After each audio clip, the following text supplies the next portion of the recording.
പരദൂഷണം ഒരു കലയാണോ? ഈ കലയിൽ ഏർപ്പെടുമ്പോൾ രസം ഉളവാകാറുണ്ടോ? ഇതാണ് ഇന്നത്തെ ചർച്ചാ വിഷയം. ആഫ്റ്റർ ഓൾ, രസം എന്താണ്?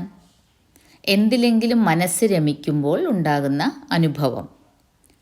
സാഹചര്യങ്ങൾ കൊണ്ട് മനസ്സിനുണ്ടാകുന്ന ഭാവങ്ങളെ, അവ ഉദ്ദീപ്തമാക്കുന്ന അനുഭൂതികളെ ആസ്പദമാക്കി 9 മഹാവിഭാഗങ്ങളായി തിരിച്ചിട്ടുള്ളവ. അതാണല്ലോ രസം. നമുക്കറിയാവുന്നതാണ് ശൃംഗാരം, ഹാസ്യം, രൗദ്രം എന്നിവ.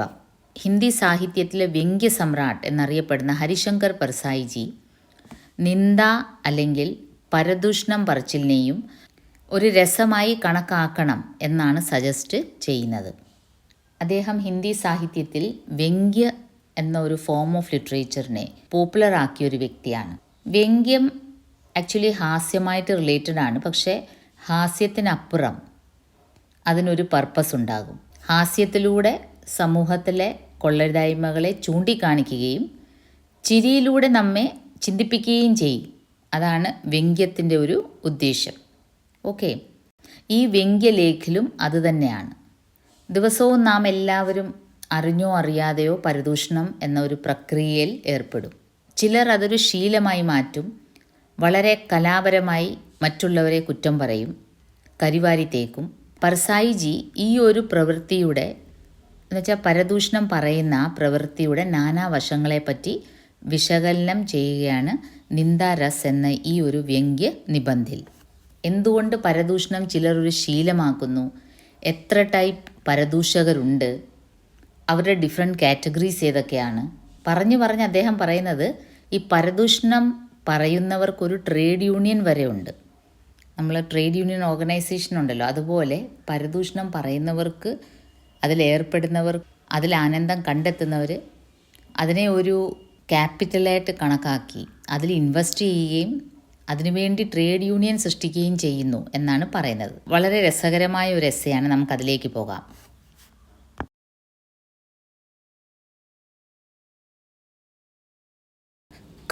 कई महीने बाद आए थे. सुबह चाय पीकर अखबार देख रहा था कि वे तूफान की तरह कमरे में घुसे. साइक्लोन की तरह मुझे अपनी भुजाओं में जकड़ा. मुझे धृतराष्ट्र की भुजाओं में जकड़े ഭീം കെ പുത്ലേക്ക് യാദ് ആ ഗയി. ഒരു ഉദാഹരണത്തോടെയാണ് ഈ ഒരു എസ്സേ. ഹരിശങ്കർ പർസായിൻ്റെ ഓപ്പണിംഗ് ലൈൻസ് അങ്ങനെയാണ്. രാവിലെ പത്രം വായിച്ചുകൊണ്ടിരിക്കുന്ന എഴുത്തുകാരന് പെട്ടെന്നൊരു സുഹൃത്ത് വീട്ടിലേക്ക് കയറി വരുന്നു. ആ വരവിനെ പറ്റി വർണ്ണിക്കുന്നത് എങ്ങനെയാണ്? തൂഫാൻ കി തറ, വലിയ കൊടുങ്കാറ്റ് വരുന്ന പോലെ അകത്തോട്ട് കയറി വരികയും ഒരു സൈക്ലോണിൽ നമ്മൾ എങ്ങനെ പെട്ടുപോകുന്നു അതുപോലെ എന്നെ കയറി കെട്ടിപ്പിടിക്കുകയും ചെയ്യുന്നു. മുझे अपनी भुजाओं में जकड़ लिया. ആ വരുന്ന വ്യക്തിയുടെ പേര് നമ്മളെ എക്സ് ഓർ വൈ എന്ന് പറയില്ലേ, ഇന്ന ആളെന്നില്ല, സമൂഹത്തിലെ ഏത് വ്യക്തിയുമാകാം. ഇതുപോലെ പെരുമാറുന്ന ഏത് വ്യക്തിയെ നമ്മൾ എന്ന് വിളിക്കാം നമുക്ക്. അതുകൊണ്ടാണ് ഒരു പർട്ടിക്കുലർ ആളുടെ പേര് പറയാത്തത്. വഹ ധൃതരാഷ്ട്ര കി ജക്കട് थी. അന്ധേ ധൃതരാഷ്ട്ര ने टटोलते हुए पूछा. പുരാണ കഥയായ നമ്മുടെ എപ്പിക് സ്റ്റോറി ആയ മഹാഭാരതത്തിലെ ഒരു ഉദാഹരണം പറഞ്ഞുകൊണ്ടാണ് ഹരിശങ്കർ പർസായി ഇതിനെ വ്യക്തമാക്കുന്നത്. ഈ സുഹൃത്തിൻ്റെ വരവ് എങ്ങനത്തെ ഉള്ള വരവ്? കൊടുങ്കാറ്റിനെ പോലുള്ള വരവ്. എന്നിട്ട് ആശ്ലേഷിക്കുന്നതോ ധൃതരാഷ്ട്രനെ പോലെ. ധൃതരാഷ്ട്ര ആലിംഗനം. ആലിംഗനം എന്താണ്? സ്നേഹത്തോടെ നെഞ്ചോട് ചേർത്ത് ആശ്ലേഷിക്കുന്ന ആ ഒരു പ്രക്രിയ. പക്ഷേ ധൃതരാഷ്ട്ര ആലിംഗനം എന്താണ്? നശിപ്പിക്കണം എന്ന ആഗ്രഹത്തോടെ കാണിക്കുന്ന സ്നേഹം. ധൃതരാഷ്ട്ര ആലിംഗനം വളരെ ഫേമസ് ആണ് അല്ലേ? വേദവ്യാസൻ്റെ മകൻ, കുരുവംശത്തിലെ അന്ധനായ രാജാവ് ധൃതരാഷ്ട്രൻ, മഹാഭാരത യുദ്ധത്തിൽ തൻ്റെ പുത്രന്മാരെ എല്ലാം നഷ്ടപ്പെട്ടവൻ. 1 2 അല്ല, 100 പുത്രന്മാരെ നഷ്ടപ്പെട്ടവൻ. അതിൽ തൻ്റെ ഏറ്റവും പ്രിയ പുത്രൻ ദുര്യോധനനെ കൊന്ന ഭീമനോട് അദ്ദേഹത്തിന് തീരാത്ത അരിശം തോന്നിയതിൽ ഒരത്ഭുതവും ഇല്ല. യുദ്ധത്തിന് ശേഷം പിതാവിൻ്റെ ജ്യേഷ്ഠനായ ധൃതരാഷ്ട്രൻ്റെ അടുത്ത് ആശീർവാദത്തിന് വന്ന ഭീമനെ ധൃതരാഷ്ട്രൻ വളരെ വാത്സല്യത്തോടെ സമീപത്തേക്ക് വിളിച്ചു. എന്തിനാണ്? ആശ്ലേഷിച്ച് ഞെരിച്ചു കൊല്ലാൻ. ശ്രീകൃഷ്ണന് അദ്ദേഹത്തിൻ്റെ ഉദ്ദേശം മനസ്സിലായി. അങ്ങനെ കൃഷ്ണൻ്റെ അഭിപ്രായം അനുസരിച്ച് ഭീമന് പകരം എന്താണ് ധൃതരാഷ്ട്രൻ്റെ മുന്നിലേക്ക് വെച്ച് നീട്ടിയത്? ലോഹം കൊണ്ടുണ്ടാക്കിയ ഭീമൻ്റെ ഒരു ബിംബം, ഒരു സ്റ്റാച്ചു. ധൃതരാഷ്ട്രൻ ഇങ്ങനെ പറയുകയുണ്ടായി, ആ ബേട്ട തുझे കലേജെ സേ ലഗാലൂ, ബാ മോനെ നിന്നെ ഞാൻ നെഞ്ചോട് ചേർക്കട്ടെ എന്ന് പറഞ്ഞ് ഒറ്റ കെട്ടിപ്പിടുത്തമാണ്. പറയപ്പെടുന്നത് ലോഹം കൊണ്ടുണ്ടാക്കിയ ആ ബിംബം തകിട് പൊടിയായി എന്നാണ്. അതിനുശേഷമാണ് നശിപ്പിക്കണം എന്ന ആഗ്രഹത്തോടെ കാണിക്കുന്ന സ്നേഹപ്രകടനത്തിനെ നമ്മൾ ധൃതരാഷ്ട്ര ആലിംഗനമെന്ന് വിളിക്കുന്നത്. അപ്പോൾ എൻ്റെ ഈ സുഹൃത്ത് എന്നെ വന്ന് ആശ്ലേഷിക്കുന്നത് ആ ഒരു ഫീലിങ്ങോടെയാണെന്ന് എനിക്ക് നല്ലപോലെ അറിയാമായിരുന്നു. തോ अंधे धृतराष्ट्र ने जैसे टटोलते हुए पूछा, कहाँ है भीम, आ बेटा तुझे कलेजे से लगा लूँ, ബാ മോനെ ഭീം, ഞാൻ നിന്നെ ഒന്ന് നെഞ്ചോട് ചേർത്ത് ആശ്ലേഷിക്കട്ടെ എന്ന് പറയുന്ന ധൃതരാഷ്ട്രൻ്റെ അതേ മനോഭാവമാണ് എൻ്റെ ഈ സുഹൃത്ത് കയ്ക്കുള്ളത് എന്നെനിക്ക് നല്ലപോലെ അറിയാമായിരുന്നു. ऐसे मौके पर हम अक्सर अपने पुतले को अंक बार में दे देते हैं. ഇങ്ങനത്തെ അവസരങ്ങളിൽ നമ്മൾ നമ്മുടെ മനസ്സിനെ നമ്മുടെ ശരീരത്തിൽ നിന്ന് മാറ്റി പുത്തല എന്ന് വെച്ചാൽ ആ ഒരു സ്റ്റാച്ചു, ആ ഭീമൻ്റെ സ്റ്റാച്ചു മുന്നോട്ട് വെച്ചതുപോലെ, ആ ഒരു ബിംബം അതിനെ വെച്ചതുപോലെ ഞാൻ എൻ്റെ ശരീരത്തിനെ മാത്രം മുന്നോട്ട് ആക്കും. ഹം അലഗ് ഖടേ ദേഖ്തേ രഹത്തെ ഹൈ. എന്നിട്ട് നമ്മൾ മാറി നിന്ന് ആ സുഹൃത്തിൻ്റെ ഭാവാഭിനയം, നമ്മളെ കാണുമ്പോൾ അദ്ദേഹം പ്രകടിപ്പിക്കുന്ന സന്തോഷം, അദ്ദേഹത്തിൻ്റെ സന്തോഷം കൊണ്ട് നിറയുന്ന കണ്ണുനീര്, ഇതെല്ലാം നമ്മൾ കാണും. കേസേക്കാമേ ഗളേമില്ല. നിങ്ങൾക്ക് തോന്നുന്നുണ്ടോ ഞാൻ എൻ്റെ സുഹൃത്തിനോട് വളരെ സ്നേഹത്തോടെയാണ് കെട്ടിപ്പിടിച്ചതെന്ന്? അല്ല. ക്യാ മുझे उसने समेट कर कलेजे से लगा लिया? हरगिज़ नहीं. അദ്ദേഹവും അതുപോലെ തന്നെയാണ്. എന്നെ സ്നേഹം കൊണ്ടല്ല കെട്ടിപ്പിടിച്ചത്. मैंने अपना पुतला ही उसे दिया. पुतला इसलिए उसकी भुजाओं में सौंप दिया कि मुझे मालूम था कि मैं ധൃതരാഷ്ട്ര से मिल रहा हूँ. ഞാനും എൻ്റെ പുത്തല, എൻ്റെ സ്റ്റാച്ചുവാണ് മുന്നോട്ട് നീക്കിയത്. കാരണം എനിക്കറിയാമായിരുന്നു ധൃതരാഷ്ട്രൻ്റെ സ്വഭാവമുള്ളൊരു വ്യക്തിയാണ് എന്നെ ഇപ്പോൾ ആശ്ലേഷിക്കാൻ പോകുന്നത്.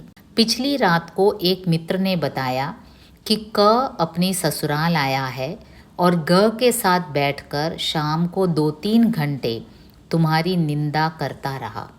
കാരണം തലേന്ന് രാത്രി തന്നെ ഇങ്ങേര് വന്നു ഇവിടെ. ഈ എന്ന് പറഞ്ഞ എൻ്റെ സുഹൃത്ത് നാട്ടിൽ വരികയും എൻ്റെ ഒരു വേറെ സുഹൃത്ത്, എന്നോട് ആത്മാർത്ഥതയുള്ള ഒരു സുഹൃത്ത് എന്നോട് പറയുകയുണ്ടായി, മണിക്കൂറുകളോളം ഇയാൾ അവിടെ ഇരുന്ന് നിങ്ങളുടെ കുറ്റം പറയായിരുന്നു. ഇസ് സൂചന കെ ബാദ് ജബ് ആജ് സവേരെ വഹ മേരെ ഗളെ ലഗാ तो मैंने शरीर से अपने मन को चुपचाप खिसका दिया और निस्नेह कंटीली देह उसकी बाहों में छोड़ दी. അപ്പോൾ എനിക്ക് ഈ മെസ്സേജ് നേരത്തെ കിട്ടിയിരുന്നു. ഈ വന്നിരുന്നു, തലേന്ന് എന്നെപ്പറ്റിയുള്ള കുറ്റങ്ങളൊക്കെ പറയായിരുന്നു മണിക്കൂറുകളോളം. എന്നിട്ട് ഇന്ന് രാവിലെ അയാൾ വളരെ സ്നേഹത്തോടെ ചാടിക്കേറി വന്ന് എന്നെ കെട്ടിപ്പിടിക്കാൻ വന്നപ്പോൾ എനിക്ക് മനസ്സിലായി ഇയാൾ ആത്മാർത്ഥതയുള്ള വ്യക്തി അല്ല എന്ന്. അതുകൊണ്ട് मैंने क्या किया, मैंने अपने शरीर से अपने मन को ചുപ്ചാപ്പ് ഖിസ്കാ ദിയ. ഞാൻ എൻ്റെ ശരീരത്തിൽ നിന്ന് എൻ്റെ മനസ്സിനെ മെല്ലെ അങ്ങ് മാറ്റി നിർത്തി. ഞാൻ എന്നിട്ട് എൻ്റെ മനസ്സില്ലാത്ത ശരീരം മാത്രമാണ് ആശ്ലേഷിക്കാൻ വേണ്ടി ഈ മുമ്പിലേക്ക് വെച്ചു കൊടുത്തത്. ഭാവന കെ അഗർ കാട്ടെ ഹോത്തെ तो उसे मालूम होता कि वह नागफनी को कलेजे से चिपटाए है. എൻ്റെ മനസ്സിന് ശരിക്കും എൻ്റെ മനസ്സിലെ ആ സമയത്തുള്ളൊരു വികാരം പ്രകടിപ്പിക്കാൻ പറ്റിയിരുന്നെങ്കിൽ ആ വ്യക്തിക്ക് മനസ്സിലായേനെ അവൻ കെട്ടിപ്പിടിക്കുന്നത് ഒരു നാഗ്ഫനിയാണെന്ന്. നാഗ്ഫനി എന്ന് പറയുമ്പോൾ ഈ കാക്ടസ് ചെടി. അപ്പോൾ ഒരു കാക്ടസിനെ, മുൾച്ചെടിയെ കെട്ടിപ്പിടിക്കുമ്പോൾ എത്രമാത്രം മുള്ളുകൊള്ളുന്നോ, എൻ്റെ ഭാവനകൾ, എൻ്റെ ഇമോഷൻസ് എനിക്ക് പ്രകടിപ്പിക്കാൻ പറ്റിയിരുന്നെങ്കിൽ, അയാൾക്കത് മനസ്സിലായിരുന്നെങ്കിൽ അയാൾക്ക് മുള്ളു കൊണ്ടേനെ. ഛൽ കാ ധൃതരാഷ്ട്ര ജബ് ആലിംഗൻ കരേ तो पुतला ही आगे बढ़ाना चाहिए. ഞാൻ പഠിച്ചൊരു പാഠം, ഇതേപോലത്തെ ധൃതരാഷ്ട്രന്മാരെ നമ്മളെ ആശ്ലേഷിക്കാൻ വരുമ്പോൾ വളരെ സ്നേഹത്തോടെ, ഭയങ്കര സ്നേഹപ്രകടനങ്ങൾക്കൊന്നും ഒരു കുറവുമില്ല. ചിലർ അമിതമായിട്ട് സ്നേഹം പ്രകടിപ്പിക്കും. പക്ഷേ നമ്മൾ അങ്ങോട്ട് മാറുമ്പോൾ നമ്മളെപ്പറ്റി കുറ്റം പറയും, നമ്മളെപ്പറ്റി ഗോസിപ്പ് ചെയ്യും. അങ്ങനെയുള്ളവർ നമ്മുടെ മുമ്പിൽ വരുമ്പം ഹമേ ക്യാ കർണാ ചാഹിയേ, പുത്തല എന്നുള്ള വേർഡ് ഓർത്ത് വെച്ചേരെ, ഇതെപ്പോഴും യൂസ് ചെയ്തതിൽ പുത്തല ഹി ആകെ ബഢാന ചാഹിയേ. ഓക്കെ. पर वह मेरा दोस्त अभिनय में पूरा है. उसके आंसू भर नहीं आए. ബാക്കി മിലൻ के हर्षोल्लास के सब चिन्ह प्रकट हो गए. എൻ്റെ ആ സുഹൃത്ത് അഭിനയത്തിൽ അവാർഡ് മേടിക്കേണ്ട ഒരു വ്യക്തിയാണ്. കാരണം തലേന്ന് എന്നെപ്പറ്റി ഇത്രയും കുറ്റം പറഞ്ഞൊരു വ്യക്തി രാവിലെ വന്ന് എന്നെ കെട്ടിപ്പിടിക്കുമ്പോൾ ഉസ്കെ ആസൂ ഭർ നഹിയായി, കണ്ണീന്ന് കണ്ണുനീര് മാത്രം വന്നില്ലെന്നേ ഉള്ളൂ. ബാക്കി മിലൻ കെ ഹർഷോല്ലാസ് കെ സബ് ചിഹ്ന പ്രകട്ട് ഹോ ഗए. നമ്മളെ വളരെ ഹാപ്പി ആയിട്ട് വളരെ ആത്മാർത്ഥമുള്ളൊരു സുഹൃത്ത് നമ്മളെ കെട്ടിപ്പിടിക്കുമ്പോൾ എന്തൊക്കെ ഭാവാഭിനയം ഉണ്ടോ അതൊക്കെ അയാളുടെ മുഖത്തുണ്ടായിരുന്നു. കണ്ണുനീര് വന്നില്ലെന്നേ ഉള്ളൂ.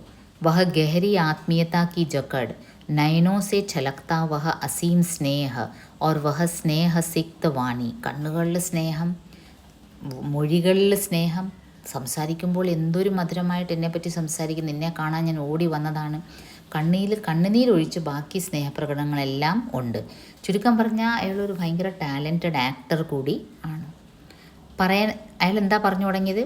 അഭി സുബ ഗാഡി സേ ഉത്ര ഓർ ഏകദം തുംസേ മിൽനെ ചലായ. ഇപ്പം ഞാൻ വന്നിറങ്ങിയതേ ഉള്ളൂ കേട്ടോ. ആദ്യം ചെയ്ത് നിന്നെ വന്ന് കാണുക. ജൈസെ ആത്മാ കാ ഏക് ഖണ്ഡ് ദൂസരെ ഖണ്ഡ് സെ മിൽനെ കെ ലിയെ ആതുർ രഹത്താ ഹെ. ഒരു ആത്മാവിൻ്റെ ഒരു ഖണ്ഡ്, ഒരു പീസ് മറ്റൊരാത്മാവിനെ കാണാൻ വെമ്പൽ കൊള്ളുന്ന പോലെ, എന്നുവെച്ചാൽ അത്രയ്ക്ക് ക്ലോസ് തിക്ക് ഫ്രണ്ട്സാണ്. അതുകൊണ്ട് വന്നിറങ്ങിയ ഉടനെ ആദ്യം ഞാൻ ചെയ്ത് നിന്നെ വന്ന് കാണുകയാണ്. ആത്തെ ഹി ഝൂട്ട് ബോലാ കമ്പത്ത്. നാശം. വന്നുടനെ അവൻ കള്ളവും പറഞ്ഞു. കൽക്ക ആയാ ഹെ യ മുझे മേരാ മിത്ര ബതാ ഗയാ ഥാ. ഇവൻ ഇന്നലെ നാട്ടിൽ വന്നു എന്നെൻ്റെ സുഹൃത്ത് എന്നോട് നേരത്തെ ഇൻഫോം ചെയ്തതാണ്. ഇസ് ഝൂട്ട് മേ കോയി പ്രയോജൻ ഷായദ് ഉസ്കാ ന രഹാ ഹോ. ഇങ്ങനെ ഒരു കള്ളം പറഞ്ഞിട്ട് അയാൾക്ക് പ്രത്യേകിച്ച് ഒന്നും നേടാനില്ല. കാരണം ഞാൻ ചോദിച്ചില്ല അവൻ എപ്പോഴാണ് വന്നതെന്ന്. ഞാൻ പരിഭവം പറഞ്ഞില്ല, നീ ഇന്നലെ വന്നിട്ട് എന്താ എന്നെ കാണാൻ വരാഞ്ഞതൊന്നും ഞാൻ ചോദിച്ചില്ല. അപ്പോൾ ഇങ്ങനെ ഒരു കള്ളം ചിലർ ചുമ്മാതെ നിഷ്പ്രയോജൻ, ഒരു ഉപയോഗവും ഇല്ലാതെ കള്ളം പറയും. കുച്ച് ലോഗ് ബഡേ നിർദോഷ് മിഥ്യാവാദി ഹോത്തെ ഹെ. നിർദോഷ് മിഥ്യാവാദി, മിഥ്യ കള്ളം, സത്യ മിഥ്യ, വെറുതെ കള്ളം പറയും. ഒരു റീസണും ഇല്ലാതെ ചിലർ കള്ളം പറയും. വേ ആദത്തൻ പ്രകൃതി കെ വശീഭൂത് ഝൂട്ട് ബോൾത്തെ ഹെ. അവരുടെ സ്വഭാവമായതുകൊണ്ട് അവരങ്ങ് കള്ളം പറയാണ്. വോ ഉൻകി ആദത്ത് ഹെ, അവരുടെ സ്വഭാവമാണ്. ഉൻകെ മുഖ് സെ നിഷ്പ്രയാസ് ഝൂട്ട് ഹി നിക്കൽത്താ ഹെ. ഒരു ഉളുപ്പും ഇല്ലാതെ അവർ കള്ളം പറയും. മേരെ एक रिश्तेदार ऐसे हैं, वे अगर मुंबई जा रहे हैं और उनसे पूछे तो वे कहेंगे कलकत्ता जा रहा हूँ. എൻ്റെ ഒരു റിലേറ്റീവ് ഇങ്ങനെ ഉണ്ട്. ഇതേപോലെ ഒരുപാട് ക്യാരക്ടേഴ്സ് നമുക്ക് സമൂഹത്തിൽ കാണാൻ പറ്റും നമ്മുടെ ചുറ്റിനും. വെറുതെ കള്ളം പറയുക. മുംബൈ പോകുന്ന ഒരാളിനോട് നമ്മൾ ചോദിക്കുകയാണ് എവിടെ പോവാണെങ്കിൽ അയാൾ പറയും കൽക്കട്ട പോവാന്ന്. ठीक बात उनके मुँह से निकल ही नहीं सकती. कभी बड़ा निर्दोष सहज സ്വാഭാവിക് മിഥ്യാവാദി. എൻ്റെ ഈ സുഹൃത്തുക്കായും അതുപോലെയാണ്. വളരെ നിർദോഷ്, സെഹജ് നാച്ചുറൽ, സ്വാഭാവിക് കള്ളം പറയുന്ന ആളാണ്. അയാൾ കള്ളം പറയുവാന്ന് നമുക്ക് തോന്നുകയില്ല. ചുമ്മാ കള്ളം പറയും. അതുപോലെ ഇപ്പം തന്നെ അയാൾ ഒരാഴ്ചയായോ ഇവിടെ വന്നോ അതോ ഇന്നലെ വന്നോ എന്നൊന്നും ഞാൻ ചോദിച്ചില്ല. അയാൾക്കത് എൻ്റെ അടുത്ത് വെളിപ്പെടുത്തേണ്ട ആവശ്യവുമില്ല. അയാൾ ഇന്നലെ വന്നിരുന്ന എന്നെപ്പറ്റി മണിക്കൂറുകളോളം കുറ്റം പറഞ്ഞു. ഇന്ന് വന്ന് ചാടി കയറി വന്ന് എന്നെ കെട്ടിപ്പിടിക്കുന്ന കണ്ടാൽ തോന്നും എന്നെ കണ്ടതിൽ അയാൾക്ക് വളരെയധികം സന്തോഷമുണ്ട്, അയാൾക്ക് എന്നോട് വളരെയധികം ആത്മാർത്ഥതയുണ്ട് എന്നൊക്കെ നമുക്ക് തോന്നും. കണ്ടുകൊണ്ടിരിക്കുന്നവർക്കും അങ്ങനെ തോന്നും. അതുകൊണ്ട് തന്നെ എഴുത്തുകാരൻ പറയുന്നത് ഇയാളൊരു വളരെ ടാലൻറ്റഡ് ആർട്ടിസ്റ്റാണ്. ആക്ടിങ് ഇയാളെ കഴിഞ്ഞേ ഉള്ളൂ വേറെ ആരെങ്കിലും. ഇനിയും വന്നു കഴിഞ്ഞു, ഇതുപോലെ ഒരു ധൃതരാഷ്ട്ര ആലിംഗനം എല്ലാം കഴിഞ്ഞു. അതിനുശേഷം കള്ളം പറഞ്ഞു എൻ്റെ അടുത്ത്, ഞാൻ ഇന്നിപ്പം വന്നതേ ഉള്ളൂ, ലാൻഡ് ചെയ്തതേ ഉള്ളൂ. ഇത്രയെല്ലാം പറഞ്ഞു കഴിഞ്ഞ് പിന്നെ അയാൾ എന്ത് ചെയ്തു? വഹ ബൈഠ കബ് ആയേ കൈസേ ഹോ വഗേര കെ ബാദ് ഉസ്നെ ഗ കി നിന്ദ ആരംഭ കർ ദി. എങ്ങനെയൊക്കെയുണ്ട്, എന്തൊക്കെയുണ്ട് വിശേഷം എന്നൊക്കെ പറഞ്ഞു കഴിഞ്ഞാൽ അയാളുടെ ഡ്യൂട്ടി ചെയ്യാൻ തുടങ്ങി. കാരണം അയാളുടെ മെയിൻ ഡ്യൂട്ടി എന്താണ്? ബാക്കിയുള്ളവരെ കുറ്റം പറയുക. അപ്പോൾ എൻ്റെ സുഹൃത്ത് വേറൊരു വ്യക്തി അയാളെ പറ്റി അങ്ങ് കുറ്റം പറയാൻ തുടങ്ങി. മനുഷ്യ കെ ലിയെ ജോ ഭി കർമ്മ ജഗന്യ ഹൈ വേ സബ് पर आरोपित करके उसने ऐसे गाढ़े काले तारकोल से उसकी तस्वीर खींची कि मैं यह सोचकर कांप उठा कि ऐसी ही काली तस्वीर मेरी के सामने इसने कल शाम को खींची होगी. അങ്ങോട്ട് വന്നിരുന്ന് ആ മറ്റേ വ്യക്തിയെപ്പറ്റി, ഗയെപ്പറ്റി അങ്ങോട്ട് കുറ്റം പറയാൻ തുടങ്ങി. അതും കുറ്റം എന്താണ്? ऐसी निंदा की ജോ ഭി കർമ്മ ജഘന്യ ഹെ, നമുക്ക് വെറുപ്പ് തോന്നുന്ന ഏതൊക്കെ പ്രവൃത്തിയുണ്ടോ അതെല്ലാം ആ ഗ ചെയ്തു എന്ന് നമ്മുടെ മുമ്പിൽ അങ്ങ് പറയാണ്. और ऐसे गाढ़े काले താർക്കോൾ സേ, താർക്കോൾ എന്തുവാണ്? ടാർ, നമ്മൾ റോഡിൽ ടാർ ചെയ്യത്തില്ലേ, ആ കറുത്ത ടാർക്കോൾ, അതൊക്കെ പുരണ്ട് കഴിഞ്ഞാൽ പിന്നെ പോത്തില്ല. ആ ടാർക്കോളിനെ പോലെ ചിത്രീകരിച്ച് ആരുടെ സ്വഭാവം? ഗനെ പറ്റി പറയാണ് ഇയാൾ. ഈ ക ഇരുന്നിട്ട് വേറൊരു തേർഡ് പേഴ്സണിനെ പറ്റി ഉള്ള പരദൂഷണമെല്ലാം പറഞ്ഞു. ഓർ മേ യഹ സോച്ച് കർ കാപ് ഉഠാ, ഞാനിത് കേട്ടുകൊണ്ടിരുന്ന ഞാൻ പെട്ടെന്ന് വിചാരിച്ചത്, ഈശ്വര ഇതേപോലെ ആയിരിക്കുമല്ലോ ഇയാൾ ഇന്നലെ എന്നെപ്പറ്റി അവിടെ ഇരുന്ന് പറഞ്ഞത്. और मैं यह सोचकर काँप उठा कि ऐसी ही काली तस्वीर मेरी ग के सामने इसने कल शाम को खींची होगी. सुबह की बातचीत के इस एजेंडा में ग प्रमुख विषय था. फिर तो जिस परिचित की बात निकल आती उसी को 4-6 वाक्यों से धराशायी करके वह बढ़ लेता. ധരാശായി കരണമെന്ന് വെച്ചാൽ നമ്മൾ യുദ്ധത്തിലൊക്കെ ഇങ്ങനെ ഓരോരുത്തരെ വെട്ടി വീഴ്ത്തി മുന്നോട്ട് പോകത്തില്ലേ, അതുപോലെ ഇയാളുടെ ഈ നാക്ക് കൊണ്ട് ഇയാൾ ഓരോരുത്തരെയും കുറ്റം പറഞ്ഞ് ഇങ്ങനെ വീഴ്ത്തി യോദ്ധാക്കളെ ഇങ്ങനെ യുദ്ധത്തിൽ സൈനികരെ ഇങ്ങനെ വീഴ്ത്തി പോകുന്ന പോലാണ് ഇയാൾ ഓരോരുത്തരെയും കുറ്റം പറയുന്നത്. അതുപോലെ കുറ്റം എങ്ങനെയാണ് പറയാവുന്നതിൽ ഏറ്റവും ദുഷിച്ച് ആണ് ഇയാൾ പറയുന്നത്. അദ്ഭുത് ഹൈ മേരാ മിത്ര, ഉസ്കെ പാസ് ദോഷോ കാ കാറ്റലോഗ് ഹൈ.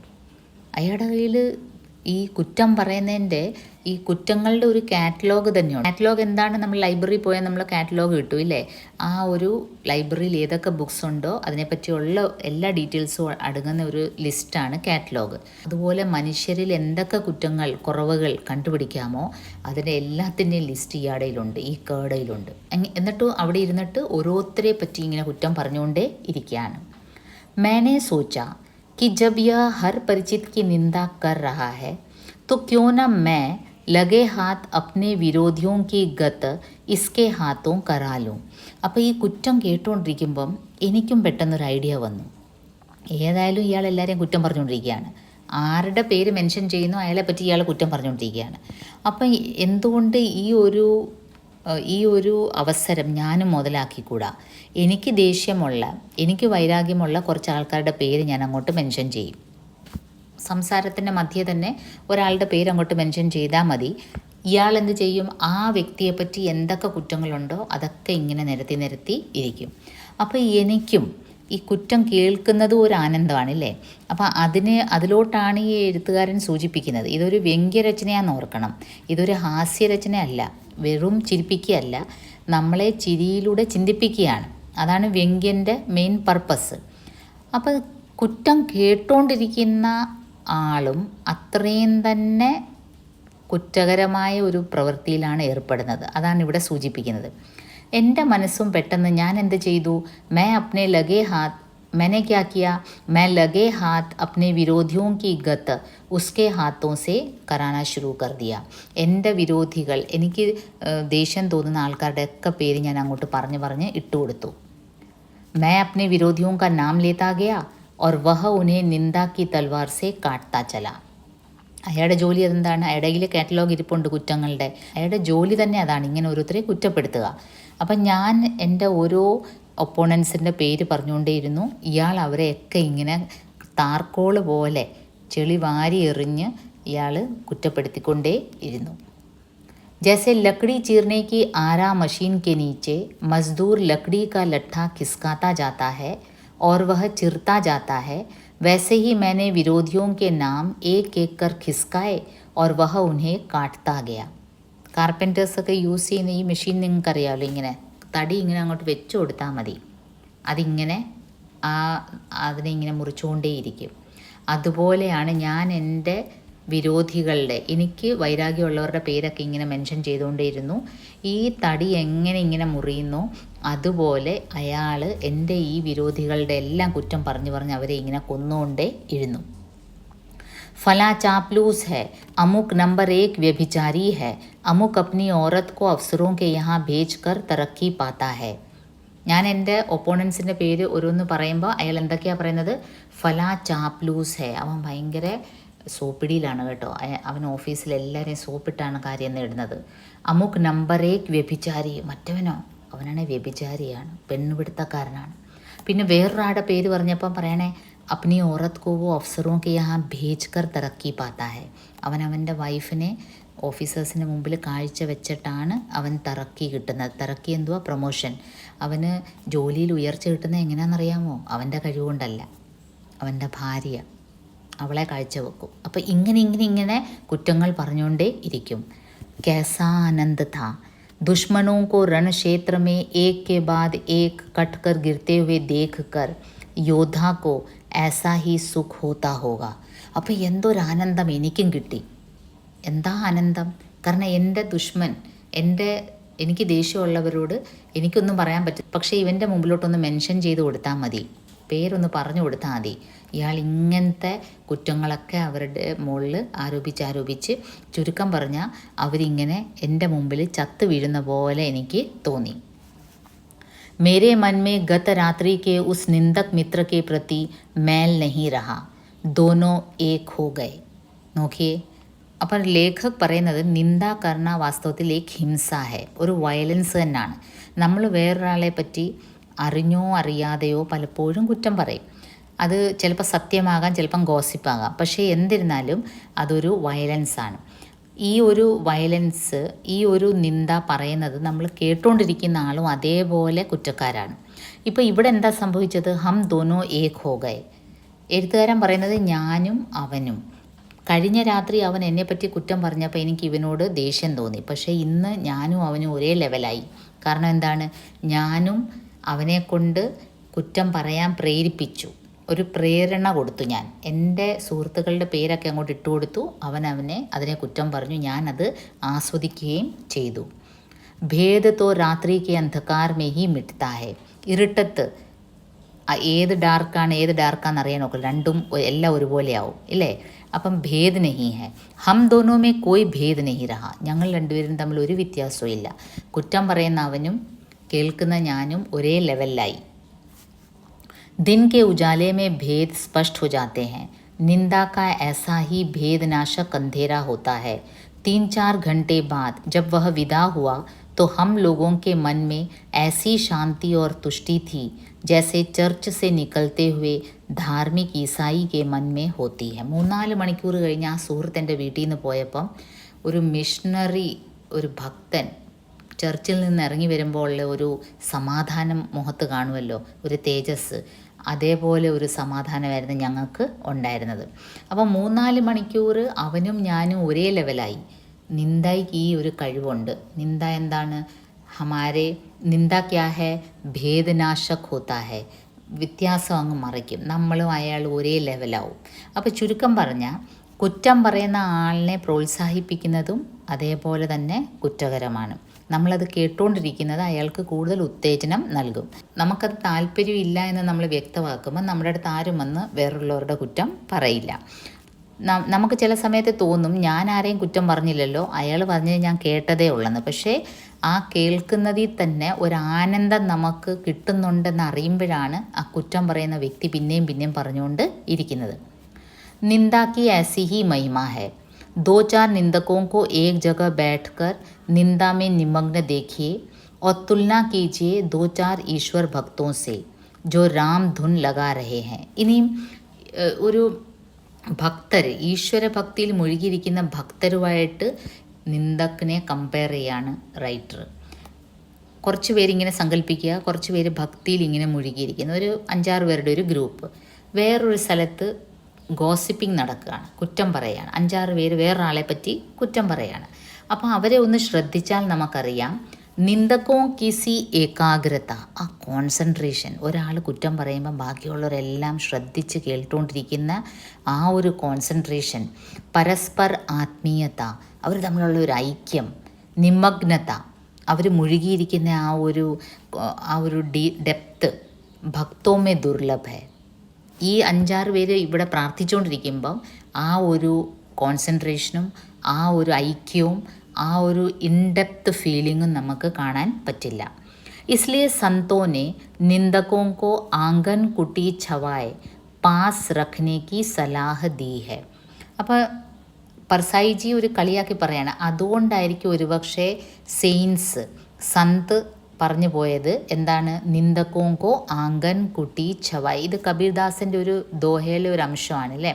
നിന്ദക് നിയറെ രാഖിയെ ആംഗൻ കുട്ടി ഛവായ്. കബീർദാസ് പറഞ്ഞത് നിങ്ങളെ കുറ്റം പറയുന്നവനെ നിങ്ങളുടെ വീടിൻ്റെ അടുത്ത് തന്നെ താമസിപ്പിക്കണം എന്ന് വെച്ചാൽ സിംബോളിക്കായിട്ട് പറയുന്നതാണ്, നിങ്ങളുടെ കൂടെ തന്നെ കൊണ്ടു നടക്കണം. നമ്മൾ പൊതുവേ നമ്മളെ കുറ്റം പറയുന്നവരെ നമ്മുടെ അടുത്ത് അടുപ്പിക്കാറില്ല അല്ലേ.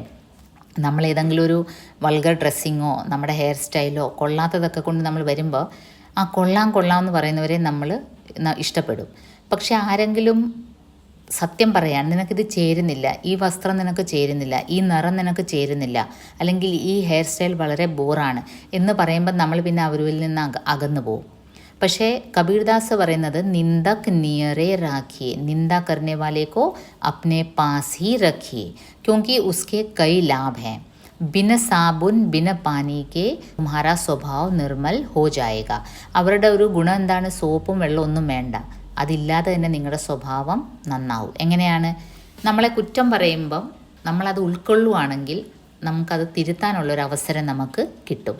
നമ്മൾ പലപ്പോഴും നമുക്ക് പറ്റുന്ന അബദ്ധം എന്താണ്? നമ്മുടെ ചുറ്റിനുമുള്ളവർ നമ്മളെ ഫേക്കാണ് ചെയ്യുന്നത്, നമ്മളെ ഉള്ള കാര്യം പറയത്തില്ല. ഈവൻ സോഷ്യൽ മീഡിയയിൽ നമ്മളിടുന്ന പല കാര്യങ്ങളും പലരും എല്ലാവരും കൊള്ളാമെന്ന് ലൈക്ക് അടിക്കുകയുള്ളൂ. പക്ഷേ ആത്മാർത്ഥമായിട്ട് ചിലർ അതിനെ വിമർശിക്കുകയാണെങ്കിൽ നമുക്ക് നന്നാവാനുള്ള അവസരവും കിട്ടും. അപ്പം സന്ത് ലോഗനെ യേ കഹ ദിയാ ഹെ कि निंदकों को अपने पास रखना चाहिए. അപ്പോൾ ഇവിടെ ലേഖക് അത് വ്യംഗ്യാത്മകമായിട്ട് പറയാണ്. ഇതുകൊണ്ടായിരിക്കും ഒരുപക്ഷെ പറഞ്ഞില്ലേ കുറ്റം പറയുന്നവരെ അടുപ്പിച്ച് വെക്കണമെന്ന്. പക്ഷേ സത്യം പറഞ്ഞാൽ സന്ത് ആ ഉദ്ദേശത്തിലല്ല പറഞ്ഞു. നമ്മുടെ സ്വഭാവം നന്നാവാൻ വേണ്ടിയാണ് സന്ത് അങ്ങനെ പറഞ്ഞ് പോയത്. ഇനി നെക്സ്റ്റ് പാരഗ്രാഫിൽ അദ്ദേഹം നിന്ദക്കിൻ്റെ ഒരു വേറെ ടൈപ്പ്, വേറെ ഒരു കാറ്റഗറി, ഈ നിന്ദാനെ പറ്റി തന്നെ വളരെ ഡീപ്പായിട്ട് ഗോസിപ്പിങ്ങിനെ പറ്റി അല്ലെ കുറ്റം പറച്ചിലിനെ പറ്റി പരദൂഷണത്തിനെ പറ്റി വളരെ ഡീപ്പായിട്ടൊരു സ്റ്റഡി നടത്തിയ പർസായിജി പറയാണ് മിഷണറി ടൈപ്പ് നിന്ദക്കും ഉണ്ട് ചിലർ. മിഷണറീസിലെ ക്രിസ്ത്യൻ മിഷണറീസൊക്കെ നിങ്ങൾ കേട്ടാണ്. അവർക്കൊരു മിഷനുണ്ട്, ഒരു സൊസൈറ്റീനെ നന്നാക്കണം എന്നുള്ളൊരു മിഷൻ. ഒരു വ്യക്തി നന്നാവണമെന്നല്ല, ആകമൊത്തം ഒരു സമൂഹം നന്നാവണമെന്നാണ് ഈ മിഷണറീസിൻ്റെ ഒരു ആഗ്രഹം. കുച്ച് മിഷണറി നിന്ദക് मैंने देखे हैं उनका किसी से बैर नहीं द्वेष नहीं. അവർക്ക് പ്രത്യേകിച്ച് ഒരു പർട്ടിക്കുലർ പേഴ്സണോട് വെറുപ്പോ വൈരാഗ്യമൊന്നും ഇല്ല.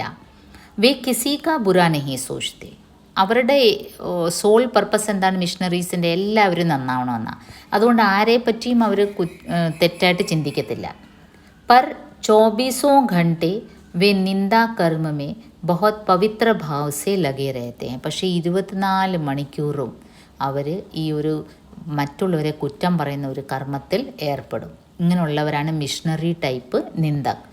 ഉൻകി നിതാന്ത് നിർലിപ്തത निष्पक्षता इसी से मालूम होती है कि वे प्रसंग आने पर अपने बाप की पगड़ी भी उसी आनंद से उछालते हैं जिस आनंद से अन्य लोग दुश्मन की. അവർ വളരെ ഇമ്പാർഷ്യലായിട്ടാണ് കുറ്റം കണ്ടുപിടിക്കുന്നത്. കുറ്റം കണ്ടുപിടിക്കുന്നത് അവരെന്തിനാണ്? അവരുടെ ധാരണ സമൂഹം നന്നാവാൻ വേണ്ടിയാണ് ഈ കുറ്റം കണ്ടുപിടിക്കുന്നത്. അപ്പോൾ അങ്ങനെ കുറ്റം കണ്ടുപിടിക്കുമ്പം അവരുടെ ക്ലോസ് ആൾക്കാരെ പറ്റി തന്നെ വേണേൽ അവർ കുറ്റം പറയും. അങ്ങനെ അവർക്കൊരു വിഷമമില്ല. അത് ആ ടൈപ്പ് ആൾക്കാരാണ് മിഷണറി ടൈപ്പ് നിന്ദക്. ഇപ്പോൾ സപ്പോസിങ് ഒരു ക്രിസ്ത്യൻ വ്യക്തി ഒരു മിഷണറി ടൈപ്പ് നിന്ദക്കാന്ന് വെച്ചോ, അയാൾ ഇങ്ങനെ കുറ്റം പറയുന്നതിൻ്റെ കൂട്ടത്തിൽ ക്രിസ്ത്യാനിറ്റിയിലുള്ള കുറ്റവും അയാൾ പറയും, അല്ലാതെ മറ്റു മതങ്ങളെ പറ്റിയുള്ള കുറ്റം മാത്രമല്ല. അപ്പം അങ്ങനെയുള്ളവരാണ് മിഷണറി ടൈപ്പ് നിന്ദക്. ഇവർക്ക് ഒരു പർട്ടിക്കുലർ പേഴ്സണോടല്ല ദേഷ്യം, ഒരു പർട്ടിക്കുലർ വ്യക്തിയോടല്ല. മറ്റേ എങ്ങനെയായിരുന്നു? ഏതെങ്കിലും ഒരു പർട്ടിക്കുലർ പേഴ്സൻ്റെ കുറ്റമാണ് പറയുന്നത്. പക്ഷേ ഇവരങ്ങനെയല്ല, ഇവരൊരു കോമൺ ആയിട്ട്. ഇപ്പോൾ സപ്പോസിങ് സർക്കാരിനെ പറ്റി, സർക്കാർ അങ്ങനെയാണ് ഇങ്ങനെ. അപ്പോൾ ഒരു പർട്ടിക്കുലർ വ്യക്തിയല്ല, ഒരു ഹോൾ ഗ്രൂപ്പിനെയാണ് പറയുന്നത്.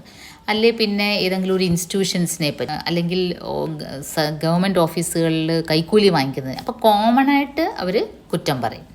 അപ്പോൾ ആ കൂട്ടത്തിൽ അവരുടെ ഒരു ഇമ്പാർഷ്യാലിറ്റി എങ്ങനെയാണ് മനസ്സിലാകുന്നത്? അവരവരുടെ ഓർഗനൈസേഷനെ പറ്റിയും അതുപോലെ തന്നെ കുറ്റം പറയും. उनकी नितांत निर्लिप्तता निष्पक्षता इसी से मालूम होती है कि वे प्रसंग आने पर अपने बाप की पगड़ी भी उसी आनंद से उछालते हैं जिस आनंद से अन्य लोग दुश्मन की. അവസരം വരുമ്പോൾ അവരുടെ അച്ഛൻ്റെ പഗടി എന്ന് വെച്ചാൽ എന്താണ്? തലപ്പാവ്, അതുവരെ തെറിപ്പിക്കും. എന്ന് വെച്ചാൽ ആരെയെന്നില്ല, സമൂഹം നന്നാവാൻ വേണ്ടി ആരെ വേണേലും അവർ കുറ്റം പറയും. അത് സ്വന്തം അച്ഛനെ ആയാലും അവർ കുറ്റം പറയും. നിന്ദ ഇൻകെ ലിയെ ടോണിക് ഹോത്തി ഹെ. ഇവർക്ക് ഈ ഗോസിപ്പിംഗ് ഒരു ടോണിക് പോലെയാണ് ഇല്ലേ. നമ്മുടെ ബോഡിയിൽ വൈറ്റമിൻസും മിനറൽസും ഒക്കെ കുറവ് വരുമ്പം ഡോക്ടർ ടോണിക് കുടിക്കാൻ പറയും. അപ്പോൾ സപ്ലിമെൻറ്റ് ചെയ്യാണ്. അതുപോലെയാണ് ഈ മിഷണറി നിന്ദക്കിന് ഈ നിന്ദ ഒരു ടോണിക് പോലെയാണ്. ഹമാരി एक पड़ोसिन वृद्धा बीमार पड़ी थी, हमसे पानी मांगकर पीती थी, उठा नहीं जाता था. ഒരു ഉദാഹരണം പറയാണ്. ഞങ്ങളുടെ വീടിൻ്റെ അടുത്തൊരു അമ്മാമ്മയുണ്ടായിരുന്നു. തീരെ വയ്യ, കിടപ്പാണ്. അവർ ഞങ്ങളെ ആശ്രയിച്ചാണ് ജീവിക്കുന്നത്. ബാക്കിയുള്ളവർ ഭക്ഷണം കൊടുക്കുന്നു, അവർ ജീവിക്കുന്നു. सहसा किसी ने आकर कहा कि पड़ोसी डॉक्टर साहब की लड़की किसी के साथ भाग गई. പെട്ടെന്നാണ് ആരോ വന്ന് ഈ ഒരു ന്യൂസ് തന്നത്. എന്താണ്? അയലത്തുള്ളൊരു ഡോക്ടറിൻ്റെ മകൾ ആരോട്ട് ഒളിച്ചോടി. ബസ് चाची एकदम उठी और कांखते कांखते 2-4 पड़ोसियों को यह शुभ संवाद अपने व्यक्तिगत कमेंट के साथ सुना आई. വയ്യാതെ കിടന്ന സ്ത്രീയാണ്. ഈ ഒരു വാർത്ത കേട്ട്, ഒരു പെണ്ണ് ഒളിച്ചോടി എന്നുള്ളൊരു വാർത്ത കേട്ട് അവർക്ക് അതൊരു ടോണിക് പോലെയാണ്. ഇപ്പോൾ ടോണിക് കുടിക്കുമ്പോൾ നമ്മൾ വളരെ ഉന്മേഷം വരുന്ന പോലെ ഈ ഒരു വാർത്ത കേട്ട്, ഈ ഒരു ഗോസിപ്പ് കേട്ട് അവർ ചാടി എണ്ണീറ്റ് അവർ മറ്റു അയൽക്കാരോടൊക്കെ ഈ ഒരു വാർത്ത ചെന്ന് പറഞ്ഞെന്ന് മാത്രമല്ല അപ്നെ വ്യക്തിഗത് കമൻറ്റ് കെ സാത്ത് പറഞ്ഞു. അവരുടെ എരിയും മുളകും ചേർത്തിട്ട് അവർക്ക് പറയാനുള്ള കമൻറ്റൂടെ ചേർത്ത് ഇത് 10 പേരുടെ അടുത്ത് പറഞ്ഞു. ഉസ് ദിൻ സേ ഉൻകി ഹാലത്ത് സുധർനെ ലഗി. അന്ന് തൊട്ട് അവരുടെ ആ ഒരു പോയ ഉന്മേഷമൊക്കെ തിരിച്ചു വന്ന്, അവരുടെ ആരോഗ്യം വരെ തിരിച്ചു വന്ന പോലെ തോന്നി. Trade union K is ജമാനെ may നിന്ദക്കോं के संघ बन गए हैं. പിന്നീട് ഓദർ പറയുന്നത് ഇപ്പം എല്ലാത്തിനും ട്രേഡ് യൂണിയൻ ആണല്ലോ, അതുപോലെ ഈ കുറ്റം പറയുന്നവർക്ക് ഒരു യൂണിയനുണ്ട്. സംഘ് കെ സദസ്യ ജഹാ തഹാ സെ ഖബറേं लाते हैं और अपने संघ के प्रधान को सौंपते हैं. അപ്പോൾ ഈ യൂണിയന് എല്ലാ യൂണിയനെയും പോലെ ഒരു നേതാവുണ്ട്. ഇതിൻ്റെ മെമ്പേഴ്സ് പലയിടത്തും പോയി സമൂഹത്തിൽ നടക്കുന്ന പല കൊള്ളരുതായ്മ, ഇവിടൊക്കെ ആരെ പറ്റിയൊക്കെ കുറ്റമുണ്ടോ അതെല്ലാം വന്ന് നേതാവിൻ്റെ കൊടുക്കും. യഹ കച്ചാ മാൽ ഹുവ. അപ്പോൾ ഇതൊരു കച്ചാ മാലാണ്, ഒരു റോ മെറ്റീരിയൽ പോലെയാണ് ഈ ആദ്യം കിട്ടിയ ന്യൂസ്. अब प्रधान उनका पक्का माल बनाएगा और सब सदस्यों को बहुजन हिताय मुफ्त बांटने के लिए दे देगा. പിന്നെ ഇവരുടെ ലീഡർ എന്ത് ചെയ്യും? ഈ ഒരു കച്ചാമാൽ, ഈ ഒരു റോ മെറ്റീരിയലിനെ നമ്മളെങ്ങനെ ഒരു റോ മെറ്റീരിയലിനെ ഒരു പ്രോഡക്റ്റാക്കി മാറ്റുന്നു, അതേപോലെ ഈ ന്യൂസിനെ എരിയും മുളകും ചേർത്ത് എല്ലായിടത്തും സ്പ്രെഡ് ചെയ്യും.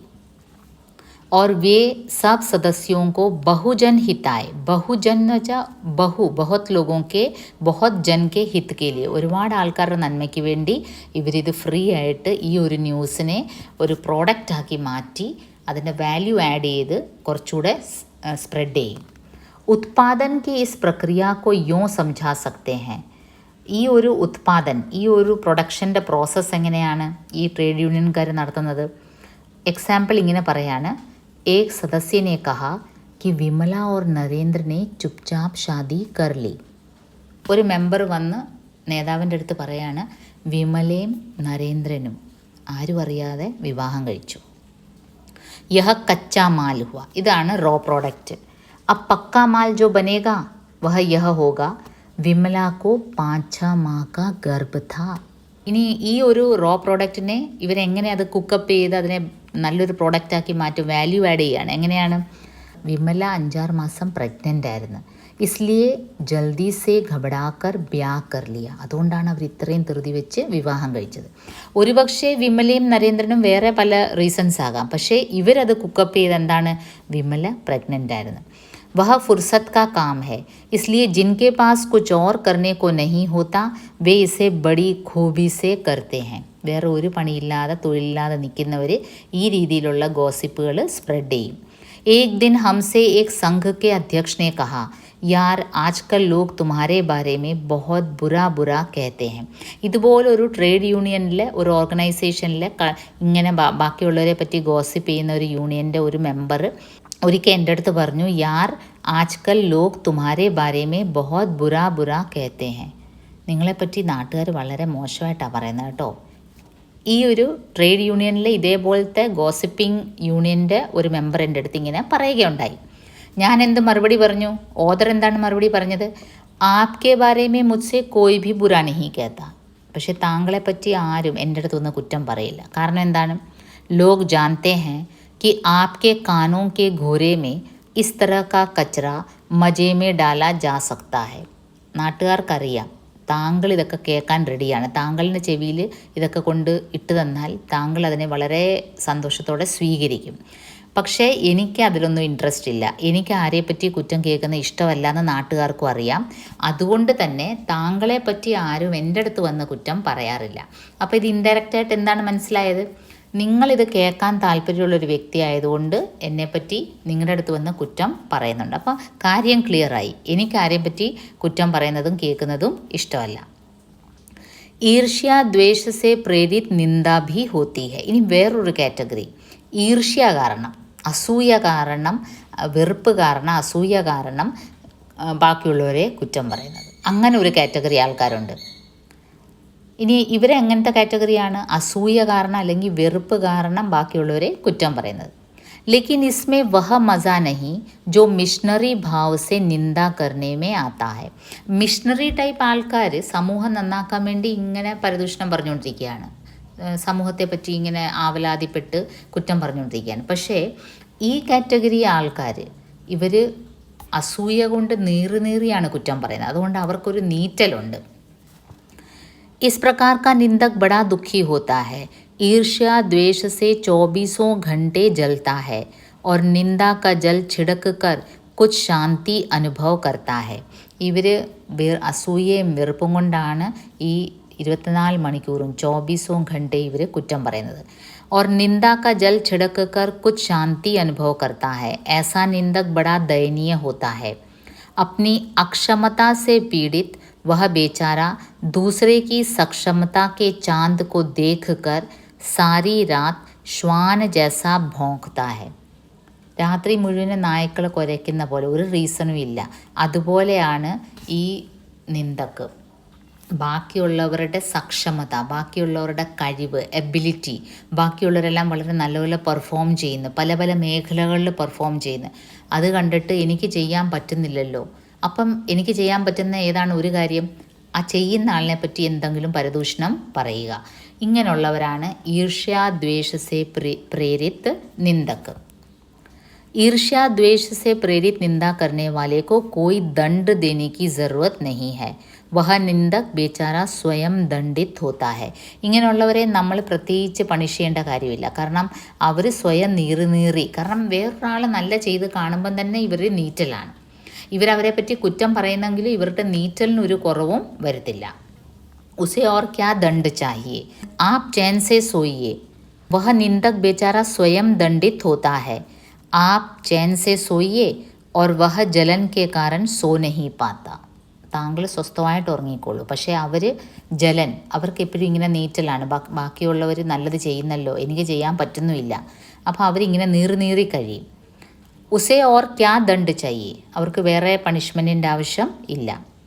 നിരന്തർ അച്ഛേ കാം കർത്തേ ജാനേ സേ ഉസ്കാ ദണ്ഡ് ഭി സഖ്ത് ഹോത്താ ജാത്താ ഹെ. നമ്മൾ ചെയ്യേണ്ടത്, നമ്മൾ ചെയ്യുന്ന കർമ്മം നല്ലത് ചെയ്യുന്നത് ചെയ്തുകൊണ്ടേയിരിക്കുക. അപ്പോൾ സംഭവിക്കുന്ന എന്താണ്?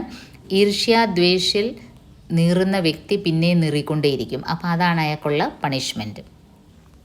ജैसे एक कवि ने एक अच्छी कविता लिखी, ഈർഷ്യാഗ്രസ്ത് നിന്ദക്കോ കഷ്ട ഹോക. ആരെങ്കിലും ഒരു നല്ല പോയിട്രി എഴുതി, അല്ലെങ്കിൽ ഒരു ബുക്ക് എഴുതി, അല്ലെങ്കിൽ ഒരു നല്ല പേപ്പർ പ്രസൻറ്റ് ചെയ്ത്, എന്തേലും ആകാം, ഒരു നല്ല കാര്യം ചെയ്ത്, ഒരു നല്ല ചിത്രം വരച്ച്, പക്ഷേ ബാക്കിയുള്ളവന് അത് നീറാൻ തുടങ്ങും. ഈർഷ്യാദ്വേഷത്തെ പ്രേരിത് വ്യക്തിയാണെങ്കിൽ ഇത് കാണുമ്പോൾ നീറ്റൽ തുടങ്ങും. അപ്പം നമ്മൾ എന്താ ചെയ്യേണ്ടത്? ഏക് ഓർ അച്ഛി ലിഖ് ദോ, ഒന്നും കൂടെ നല്ലത് ചെയ്യുക. അപ്പോൾ ഉസ്കാ കഷ്ട ക്യാ ഹോഗ, ദുഗുന ഹോ ജായേഗ, ഡബിൾ ആവും. ദുഗുന ഹോന ടു മൾട്ടിപ്ലൈ, ഡബിൾ ആവും. അത്രയുള്ളവർക്കുള്ള പണിഷ്മെൻറ്റ്. നമ്മൾ പ്രത്യേകമായിട്ട് അവരെ പണിഷ് ചെയ്യേണ്ട കാര്യം ഇല്ല. അവർ സ്വയം നീറി വേദന അനുഭവിച്ചോളും. നിന്ദ കാ ഉദ്ഗം ഹി ഹീനത ഓർ കംസോറി സെ ഹോത്താ ഹെ. ഈ വ്യംഗ്യലേഖൻ്റെ ടുവേർഡ്സ് ദി എൻഡ് വരുമ്പോൾ എഴുത്തുകാരൻ എങ്ങനെയാണ് ഈ നിന്ദ ഫോം ചെയ്യുന്നത്, ഇതിൻ്റെ ഒറിജിൻ എവിടെയാണ്, ഉദ്ഗം എവിടെയാണ്, അതിനെപ്പറ്റി ചർച്ച ചെയ്യുകയാണ്. കംസോറി സെ ഓർ ഹീനത സെ ഹോത്താ ഹെ. നമ്മുടെ ദുർബലത, നമ്മുടെ വീക്ക്നെസ്, അതാണ് വാസ്തവത്തിൽ നിന്ദയുടെ ഉത്ഭവം. മനുഷ്യ അപ്നി ഹീനത സെ ദബത്താ ഹെ. മനുഷ്യൻ എപ്പോഴും തൻ്റെ ഒരു ഹീനത, തൻ്റെ ഒരു ഇൻഫീരിയോറിറ്റി അതാണ് ഈ കുറ്റം പറച്ചിലേക്ക് നയിക്കുന്നത്. वह दूसरों की निंदा करके ऐसा अनुभव करता है कि वे सब निकृष्ट हैं और वह उनसे अच्छा है. ഈ കുറ്റം പറയുന്ന ആൾ ബാക്കിയുള്ളവരുടെയൊക്കെ കുറ്റം പറഞ്ഞിട്ട് എന്താണ് ഫീൽ ചെയ്യുന്നത്? അവരെല്ലാവരും വളരെ താന്ന ടൈപ്പ്, അവരൊക്കെ നല്ല ചെയ്യാത്തവർ, അവരൊക്കെ മോശം പ്രവൃത്തി ചെയ്യുന്നവർ, ഞാൻ മാത്രം ശ്രേഷ്ഠൻ, ഞാൻ മാത്രം ഓക്കെ. ഉസ്കെ അഹം കി ഇസ്സെ തുഷ്ടി ഹോത്തി ഹെ. അയാളുടെ ഈഗോ ആണ് ഇതിൽ സാറ്റിസ്ഫൈ ആവുന്നത്. അഹം ഈഗോ. ബഡി ലക്കീർ കോ കുछ മിട്ടാക്കർ छोटी ലക്കീർ ബഡി बनती है. ज्यों ज्यों कर्म क्षीण होता जाता है त्यों त्यों निंदा की प्रवृत्ति बढ़ती जाती है. ഇപ്പം ജസ്റ്റ് ലക്കീറിൻ്റെ എക്സാമ്പിൾ തന്ന് ലൈൻ 2 വര വരച്ചിരിക്കുകയാണ്. ഒരു വലിയ ലൈനും ഒരു ചെറിയ ലൈനും. ഇപ്പം നമ്മളോട് പറയുകയാണ് ഈ ചെറിയ ലൈനിനെ എങ്ങനെ വലുതാക്കാമെന്ന്. അപ്പം നമുക്ക് കർമ്മം ചെയ്യേണ്ടി വരും. ഈ ചെറിയ ലൈനിനെ വലുതാക്കണമെങ്കിൽ അതിൽ പ്രോസസ്സ് ഉണ്ട് അല്ലേ, നമ്മളതിനെ വരച്ച് വലുതാക്കണം. പക്ഷേ ഈ കർമ്മം ചെയ്യാൻ പറ്റാത്ത വ്യക്തി അതിനെ ഒരു എളുപ്പ വഴി കണ്ടുപിടിക്കും. എന്താണ്? ഓൾറെഡി വരച്ചിരിക്കുന്ന ആ വലിയ വരയെ അങ്ങ് മായ്ച്ച് ചെറുതാക്കും. അപ്പം നാച്ചുറലി താഴത്തെ ഈ ചെറിയ വര വലുതാവും. ഓക്കെ, അപ്പോൾ ഇങ്ങനെയാണ് നമ്മളൊരാളെ കുറ്റം പറഞ്ഞ് ഇല്ലാതാക്കുന്നത്. നമുക്ക് കർമ്മം ചെയ്യാൻ പറ്റത്തില്ല, നമുക്ക് ആ ചെറിയ വരയെ വലുതാക്കാൻ പറ്റുന്നില്ല. അതുകൊണ്ട് ആദ്യമേ നല്ലതായിട്ടിരിക്കുന്ന ഒരു വ്യക്തിയെ അയാളുടെ മുകളിൽ ടാർക്കോളിനെ പോലുള്ള കരിവാരി തേച്ചിട്ട് അയാളെ പറ്റിയുള്ള കുറ്റങ്ങളെല്ലാം 10 പേരോട് പറഞ്ഞിട്ട് അയാളുടെ ആ ഒരു നേട്ടത്തിനെ അങ്ങ് കുറച്ച് കാണുക. എന്നിട്ട് ഇങ്ങനെയൊക്കെ ചെയ്യുമ്പം നമ്മൾ വിചാരിക്കുന്നത് നമ്മുടെ ഈഗോ ഹാപ്പി ആവും, നമ്മളെപ്പറ്റി ആൾക്കാർ വളരെ നല്ലതാണ് വിചാരിക്കുന്നത് എന്നൊക്കെയാണ് നമ്മുടെ ഒരു ധാരണ. ज्यों ज्यों कर्म क्षीण होता जाता है त्यों त्यों निंदा की प्रवृत्ति बढ़ती जाती है. അപ്പോൾ ഓദർ പറയുന്നത് നമ്മുടെ കർമ്മം, നമ്മുടെ ആ ഒരു നമ്മൾ ചെയ്യുന്ന പ്രവർത്തനം ഇല്ലാതാവുമ്പോഴാണ് നമ്മൾ ബാക്കിയുള്ളവരെ പറ്റി ചിന്തിച്ച് ഇങ്ങനെ കുറ്റം പറയുന്നത്. कठिन कर्म ही ईर्ष्या द्वेष और इनसे उत्पन्न निंदा को मारता है. അവിടെ ഒരു ടൈപ്പോ എററുണ്ട്. കഠിൻ കർമ്മ ഹി ആണ്, പ്രിൻറ്റിംഗ് മിസ്റ്റേക്കാണ്. कठिन कर्म ही ईर्ष्या द्वेष और इनसे उत्पन्न निंदा को मारता है. ഈ ഇങ്ങനത്തെ ഈർഷ്യാദ്വേഷ് അല്ലെങ്കിൽ മറ്റുള്ളവരോട് അസൂയയും വെറുപ്പും അങ്ങനെയൊക്കെ ഉൽപ്പാദിപ്പിക്കുന്ന ഈ ഒരു ഗോസിപ്പ്, അതിനെ മാറ്റണമെങ്കിൽ നമ്മൾ കഠിനമായി അധ്വാനിക്കണം. इंद्र बड़ा ईर्ष्यालु माना जाता है क्योंकि वह निठल्ला है. स्वर्ग में देवताओं को बिना उगाया अन्न, बे बनाया महल और बिन बोए फल मिलते हैं.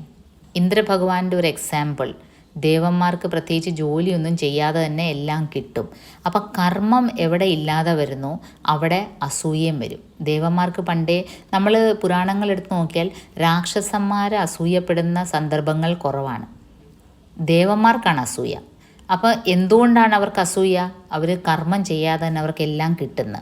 ബിനാ ഉഗായ അന്ന്, അവർക്ക് ഭക്ഷണം കിട്ടുന്നു. ബിനാ ബനായ മെഹൽ, ബിൻ ബോയെ ഫൽ, എല്ലാം അവർക്ക് സർപ്ലസിൽ ആ ഒരു എഫേർട്ട് ഇടാതെ തന്നെ കിട്ടുന്നു. അപ്പോൾ എഫേർട്ട്ലെസ് ആയിട്ട് നമുക്ക് എന്തെങ്കിലും കിട്ടുവാണെങ്കിൽ നമ്മുടെ മൈൻഡ് എം ടി ആയിരിക്കും. അപ്പോൾ M T mind is devils workshop എന്ന് പറയുന്ന പോലെ വെറുതെ ഇരിക്കുന്നവൻ്റെ മനസ്സ് എപ്പോഴും എന്തെങ്കിലും കുറ്റം കണ്ടുപിടിക്കുന്നതിൽ പോകാനുള്ള സാധ്യത കൂടുതലാണ്. अकर्मण्यता में उन्हें अप्रतिष्ठित होने का भय बना रहता है, इसलिए कर्मी मनुष्यों से उन्हें ईर्ष्या होती है. അകർമ്മണ്യത, ജോലി ചെയ്യാതിരിക്കുക, കർമ്മം ചെയ്യാതിരിക്കുക, അങ്ങനത്തെ ഒരു അവസ്ഥയിൽ ദേവന്മാർക്ക് പോലും ഒരു ഡൗട്ട് തോന്നും, ഇനി നമ്മുടെ ഇമ്പോർട്ടൻസ് അങ്ങ് കുറയുമോ? കാരണം മനുഷ്യർ കർമ്മം ചെയ്തുകൊണ്ടേ ഇരിക്കുന്നു. അതുകൊണ്ട് മനുഷ്യരോടും പല സമയത്ത് ദേവന്മാർക്ക് അസൂയ തോന്നാറുണ്ട്. നിന്ദ കുച്ച് ലോഗോं की पूंजी होती है, lumbar ചോടാ Vyapar ഫേലാത്തെ hey way is Punchhi say. ചിലർക്കാണെങ്കിൽ ഈ നിന്ദ ഒരു ക്യാപിറ്റൽ പോലെയാണ്, ഒരു മുതൽ മുടക്കാണ്. എങ്ങനെയാണ്? വേ അപ്ന lumbar ചോടാ Vyapar ഫേലാത്തെ hey is Punchhi say. ഈ ഒരു പൂഞ്ചി, ഈ ഒരു ക്യാപിറ്റൽ കൊണ്ട് നമ്മൾ പറയത്തില്ലേ 1 ലക്ഷം മുടക്കി നമ്മൾ ബിസിനസ് എക്സ്പാൻഡ് ചെയ്തെന്ന പോലെ, അതേപോലെ ഈ കുറ്റം പറച്ചിൽ അവർക്കൊരു ക്യാപിറ്റൽ ഇൻവെസ്റ്റ്മെൻറ്റ് പോലെയാണ്. कई लोगों की रेस्पेक्टिबिलिटी दूसरों की कलंक कथाओं के पारायण पर आधारित होती है. പലരും അവരുടെ റെസ്പെക്റ്റിബിലിറ്റി, ബാക്കിയുള്ളവരെ പറ്റി കുറ്റം പറഞ്ഞിട്ട് അവർക്കെന്തോ റെസ്പെക്റ്റ് കിട്ടുന്നു സമൂഹത്തിൽ എന്ന് പലരും മിഥ്യ ധരിച്ചു വച്ചിരിക്കുകയാണ്. बड़े रस विभोर होकर वे जिस तिस की सत्यकल्पित कलंक कथा सुनाते हैं और स्वयं को पूर्ण संत समझने समझाने की तुष्टि का അനുഭവ करते हैं. ഇങ്ങനെയുള്ളവർ രസവിഭോർ ഹോക്കർ വളരെ തന്മയത്തോടി വളരെ സന്തോഷത്തോടു കൂടി ബാക്കിയുള്ളവരെ കുറ്റം പറഞ്ഞുകൊണ്ടേ ഇരിക്കും. ഓർ സത്യകൽപ്പിത് കലങ്ക കഥാ സുനാത്തെ, ചിലതിൽ അല്പം സത്യം കാണും. ഗോസിപ്പിങ്ങിൽ എല്ലാമൊന്നും തെറ്റല്ല കേട്ടോ, എല്ലാമൊന്നും ഫാക്റ്റ് അല്ലെന്നല്ല. ഗോസിപ്പ് ചെയ്യുന്നവരിൽ സത്യത്തിൻ്റെ അംശവും കാണും. പക്ഷേ കൂടുതലും സത്യത്തിൻ്റെ കൂടെ ഇല്ലാത്തതുകൂടെ ചേർത്തിട്ടാണ് ഗോസിപ്പ്, എന്നാലേ അതിനൊരു സ്പൈസി ആവത്തുള്ളൂ. അപ്പോൾ അങ്ങനെ ചെയ്യുന്നവർ വേ അപ്നെ ആപ്കോ സ്വയം കോ പൂർണ്ണ സന്ത് സമജ്തേ ഹൈ. ഈ പറയുന്നവരിൽ ഒരു കുറ്റവും ഇല്ല എന്ന ധാരണയിലാണ് അവർ ബാക്കിയുള്ളവരെ പറ്റി കുറ്റം പറയുന്നത്. आप इनके पास बैठिए और सुन लीजिए, बड़ा ख़राब जमाना आ गया, तुमने सुना फला और अमुक. ഇവരുടെ അടുത്ത് ഇച്ചിരി നേരം ഇരുന്നാൽ അവർ പറയും, അയാളും മറ്റേയാളും കണ്ടോ, അവർ തമ്മിൽ എന്താണെന്നറിയാമോ, ഇങ്ങനെ എന്തെങ്കിലും പറഞ്ഞുകൊണ്ടേ ഇരിക്കും. ഈ പറയുന്നവരിൽ ഒരു കുറ്റവും ഇല്ല എന്ന ധാരണയിലാണ് അവർ പറയുന്നത്. അവർ വളരെ സെയിൻസാണ്, അവർ വളരെ സന്താണ്, സാധുക്കളാണ് എന്നുള്ള രീതിയിലാണ് പറയുന്നത്. अपने चरित्र पर आँख डालकर देखने की इन्हें फुर्सत नहीं होती. ചെഖവ് की एक कहानी याद आ रही है. ചെഖവിൻ്റെ ഒരു സ്റ്റോറി ഉദാഹരണമായിട്ട് പറഞ്ഞിട്ടാണ് परसाईजी ഈ ഒരു ലേഖ് അവസാനിപ്പിക്കുന്നത്. ഒരു നല്ല ഇൻട്രസ്റ്റിംഗ് കഥയാണ്. एक स्त्री किसी सहेली के पति की निंदा अपने पति से कर रही है. ഒരു സ്ത്രീ അവിടെ ഫ്രണ്ടിൻ്റെ ഹസ്ബൻഡിനെ പറ്റിയുള്ള കുറ്റം അവൾ അവിടെ ഹസ്ബൻഡിനോട് പറയാണ്, വലിയ കാര്യത്തെ. എന്താണ് പറയുന്നത്? വഹ ബഡാ ഉച്ചക്ക ദഗാബാസ് ആദ്മി ഹെ. എൻ്റെ കൂട്ടുകാരിയുടെ ഹസ്ബൻഡ് ഉണ്ടല്ലോ, വളരെ വലിയ കള്ളനാണ് കേട്ടോ, ഒരു വളരെ ചീറ്ററാണ്. ബെയ്മാനി സെ പൈസ കമാത്താ ഹെ. അവന് ബെയ്മാനി എന്ന് വെച്ചാൽ കള്ളത്തരം കാണിച്ചാണ് അവന് പൈസ ഉണ്ടാക്കുന്നത്. कहती है कि मैं इस सहेली की जगह होती तो ऐसे पति को त्याग देती. എന്നിട്ട് കൂട്ടുകാരിയുടെ ഹസ്ബൻഡിൻ്റെ കുറ്റം തൻ്റെ ഭർത്താവിനോട് പറഞ്ഞതിന് ശേഷം അവർ ഇതും കൂടെ പറയും, അവിടെ സ്ഥാനത്ത് ഞാനായിരുന്നെങ്കിലുണ്ടല്ലോ ഞാൻ ആ ഹസ്ബൻഡിനെ എപ്പോഴേ ഉപേക്ഷിച്ചേനെ, കാരണം എനിക്ക് ഇങ്ങനത്തെ കള്ളത്തരം കാണിക്കുന്ന ആളുടെ ജീവിക്കാൻ പറ്റില്ല. तब उसका पति उसके सामने यह रहस्य खोलता है कि वह स्वयं बेईमानी से इतना पैसा कमाता है. കേട്ടുകൊണ്ട് നിന്ന് അവിടെ ഭർത്താവ് ഉള്ള സത്യം തുറന്നു പറയും, ഞാനും ഇതേപോലെയൊക്കെയാണ് പൈസ ഉണ്ടാക്കുന്നത്. സുൻകർ സ്ത്രീ സ്തബ്ദ് രഹ ജാത്തി ഹെ. കേട്ട പാടെ സ്ത്രീ അങ്ങ് അന്തം വിടും. ക്യാ ഉസ്നെ പതി കോ ത്യാഗ് ദിയ. ഇനി നിങ്ങൾക്ക് കേട്ട് നിൽക്കുന്ന നിങ്ങൾക്ക് ഒരു ആകാംക്ഷ തോന്നും, അവൾ ഇത് കേട്ടപാടെ അവിടെ ഹസ്ബൻഡിനെ ഉപേക്ഷിച്ചോ? കാരണം അല്പം നേരം മുമ്പേ അവൾ പറഞ്ഞ എന്താണ്, എൻ്റെ കൂട്ടുകാരിയുടെ സ്ഥാനത്ത് ഞാനായിരുന്നെങ്കിൽ അങ്ങനൊരു വ്യക്തിയിലൂടെ ഞാൻ കണ്ടിന്യൂ ചെയ്യില്ല. പക്ഷെ അവൾ എന്താണ് ചെയ്തത്? വഹ ദൂസരെ കമരേമേ ചലിയ ഗയി. അവൾ ആ മുറിയിൽ നിന്ന് മറ്റേ മുറിയിലേക്ക് തൽക്കാലത്തേക്കൊന്ന് മാറി. ചുരുക്കം പറഞ്ഞാൽ ഈ പറയുമ്പം പൊലിപ്പിച്ച് പറയാൻ വളരെ എളുപ്പമാണ്, പക്ഷേ ജീവിതത്തിലേക്ക് യാഥാർത്ഥ്യത്തിലേക്ക് അടുക്കുമ്പം ഈ കുറ്റം പറയുന്നവരാരും തൻ്റെ ജീവിതത്തിൽ അത് വരുമ്പം അങ്ങനെ പെരുമാറത്തേ ഇല്ല. कभी कभी ऐसा भी होता है हम में जो करने की क्षमता नहीं है वह यदि कोई करता है तो हमारे पिलपले अहम को धक्का लगता है. ചില സമയത്ത് എന്താ സംഭവിക്കുന്നത്, നമുക്ക് എന്തെങ്കിലും ചെയ്യാനുള്ള ക്ഷമത കഴിവ് ഇല്ല, എന്നിട്ട് വേറൊരാളത് ചെയ്ത് കാണിക്കുകയാണെങ്കിൽ നമുക്ക് ആകെ ഒരു അസൂയ തോന്നും. ഹമാരെ അഹം കോ ധക്ക ലഗ്താ ഹെ. നമ്മുടെ ഈഗോ ഹേർട്ടാവും. ഹമ്മേ ഹീനത ഓർ ഗ്ലാനി ആത്തിയെ. നമ്മളുടെ ഉള്ളിൽ ഒരു വിഷമവും, ഗ്ലാനി ഒരു വിഷമം, ഒരു ഹീനത, ഒരു ഇൻഫീരിയോറിറ്റി കോംപ്ലക്സ്, ഇതൊക്കെ നമ്മുടെ ഉള്ളിൽ ഉണ്ടാവും. വെറുതെ വേറൊരാൾ നല്ലത് ചെയ്ത് കാണുമ്പം നമുക്ക് അസൂയയും വിഷമവും ദേഷ്യവും ഒക്കെ വരും. തബ് ഹം ഉസ്കി നിന്ദ കർക്കെ ഉസ്സെ അപ്നെ കോ അച്ഛാ സമജ്കർ തുഷ്ട ഹോത്തെ. അപ്പം നമ്മുടെ ഈഗോ ഹേർട്ടായല്ലോ. ഇനിയും ഈ ഹേർട്ടായ ഈഗോനെ എങ്ങനെയാണ് ഒരു പരുവപ്പെടുത്തുന്നത്? ആ നല്ല ചെയ്ത വ്യക്തിനെ കുറ്റം പറയുക. അപ്പം നമുക്ക് എന്തോ ഒരു പ്രത്യേക സന്തോഷം കിട്ടും. ഉസ് മിത്ര സെ മുലാഖാത്ത് കെ കരീബ് 10-12 घंटे बाद यह सब मन में आ रहा है. अब कुछ तटस्थ हो गया हूँ. सुबह जब उसके साथ बैठा था तब मैं स्वयं निंदा का काला सागर में डूबता उतरता था. ഇന്ന് രാവിലെ ഞാൻ ആ സുഹൃത്തിൻ്റെ കൂടെ ഇരുന്ന് കുറ്റം പറച്ചിലിൽ ആസ്വദിച്ച് കേട്ടുകൊണ്ടിരുന്നപ്പോൾ, അതിൽ മുഴുകിയിരുന്നപ്പോൾ ഞാനും അവൻ്റെ കൂടെ അതേ ലെവലിലായിരുന്നു. ലേക്കിൻ അഭി 10-12 ഘണ്ടെ ബാദ് 10-12 മണിക്കൂർ കഴിഞ്ഞ് ഞാൻ ആ ഒരു എൻ്റെ ഒരു പ്രവൃത്തിയെപ്പറ്റി തന്നെ ഞാനൊന്ന് വിലയിരുത്തിയപ്പോൾ അബ് കുച്ച് തട്ടസ്ഥ ഹോ ഗയാ ഹൂँ, ഞാൻ ഇപ്പം അല്പം തട്ടസ്ഥ, അല്പം ഇംപാർഷ്യലായിട്ട് ചിന്തിക്കുകയാണ്. सुबह जब उसके साथ बैठा था तब मैं स्वयं निंदा का काला सागर में डूबता उतराता था, कल्लोल कर रहा था. बड़ा रस है ना निंदा में.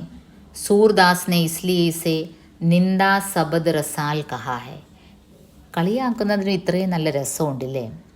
അതെനിക്കിപ്പോഴാണ് മനസ്സിലായത്. ആ സുഹൃത്തിൻ്റെ കൂടെ ഇരുന്ന് ബാക്കിയുള്ളവരെ കുറ്റം പറയുന്നത്, കേൾക്കുന്നത്, അത് ചിരിക്കുന്നത്, അതിന് കുറച്ചുകൂടെ ഒന്ന് ഉപ്പും മുളകും ഇട്ട് എരികേറ്റി സ്പൈസി ആക്കി അവതരിപ്പിക്കുന്നതിൽ ഒരു രസമുണ്ട്. ഈ ഒരു രസത്തെപ്പറ്റി അതുകൊണ്ടായിരിക്കാം സൂർദാസ് എന്ന പോയറ്റ് പറഞ്ഞു പോയത് നിന്ദ സബദ് റസാൽ. നിന്ദ किसके समान है? रसाल के समान है. रसाल रस वाला, जैसे आम का पर्यायी होता है रसाल. മാങ്ങയ്ക്ക് എങ്ങനെ പഴുത്ത മാങ്ങ ഊറുമ്പോഴുള്ള ഒരു സുഖം, ആ ഒരു രസം എങ്ങനെയാണോ അത്രയും തന്നെ നിന്ദാക്കെ ലിയേ ഭി ഹേ എന്ന് സൂർദാസ് പറഞ്ഞത് ഒരുപക്ഷെ ഇത് മനസ്സിൽ വെച്ചുകൊണ്ടായിരിക്കാം അല്ലേ. അങ്ങനെ പറഞ്ഞാണ് ഈ ഒരു വ്യംഗ്യലേഖ് ഹരിശങ്കർ പർസായി അവസാനിപ്പിക്കുന്നത്. അപ്പോൾ ഈ ഒരു ലേഖ് സൂചിപ്പിക്കുന്നത് കുറ്റം പറയുന്നതും ദോഷകരമാണ്, കുറ്റം കേൾക്കുന്നതും, കുറ്റം പറയുന്നത് പ്രേരിപ്പിക്കുന്നതും അതേപോലെ ദോഷകരമാണ്. രണ്ടുപേരുടെ ഈ ഒരു കർമ്മം ആക്ച്വലി നിന്ദനീയമാണ്. അവർ അകർമ്മണ്യരായതുകൊണ്ടാണ്, സ്വയം ഒന്നും ചെയ്യാൻ മനസ്സിങ്ങനെ എം ടി ആയിട്ട് വെച്ച് സ്വയം ഒരു വർക്കിലും ഏർപ്പെടാത്തവരാണ് മറ്റുള്ളവരുടെ കുറ്റം കാണുന്നത്.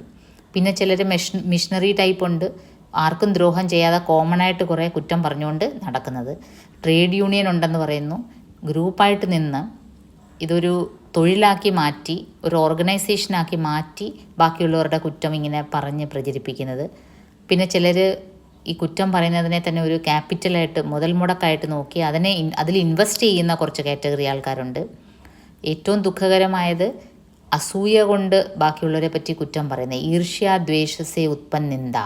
അവരാണെങ്കിൽ ദിനം പ്രതി നീറിക്കൊണ്ടിരിക്കുകയാണ്. കാരണം മറ്റുള്ളവർ നല്ലത് ചെയ്യുന്നവർക്ക് ദുഃഖകരമായ ഒരു അവസ്ഥയാണ്, വല്ലാത്തൊരു നീറ്റലാണ്. അപ്പോൾ അതുകൊണ്ട് അങ്ങനെയുള്ളവരെ പറ്റി കുറ്റം പറയുന്നത്. അപ്പോൾ ഇതിനെല്ലാം ഒരു മറുപടി എന്താണ്? കർമ്മം ചെയ്തുകൊണ്ടേയിരിക്കുക. കർമ്മം ചെയ്യാത്തിടത്തോളം കാലം ദേവന്മാർക്ക് പോലും അസൂയ ഉണ്ടാവും. കർമ്മനിരതരായിരിക്കുക, എൻഗേജ്ഡ് ആയിട്ടിരിക്കുക. ഏത് പ്രായത്തിലുള്ളവരായാലും നമ്മൾ നല്ല പോസിറ്റീവ് തിങ്കിങ്ങോടെ എൻഗേജ്ഡ് ആയിട്ടിരിക്കുമ്പോൾ നമുക്ക് ബാക്കിയുള്ളവരെ പറ്റി ചിന്തിക്കാൻ പോലും സമയം കാണില്ല. ഓക്കെ, എൻ്റെ ഹരിശങ്കർ പർസായിയുടെ ഈ ഒരു വ്യംഗ്യലേഖിൻ്റെ മീനിങ് നിങ്ങൾക്ക് മനസ്സിലായി കാണുമെന്ന് വിശ്വസിക്കുന്നു. Keep in touch. ബൈ.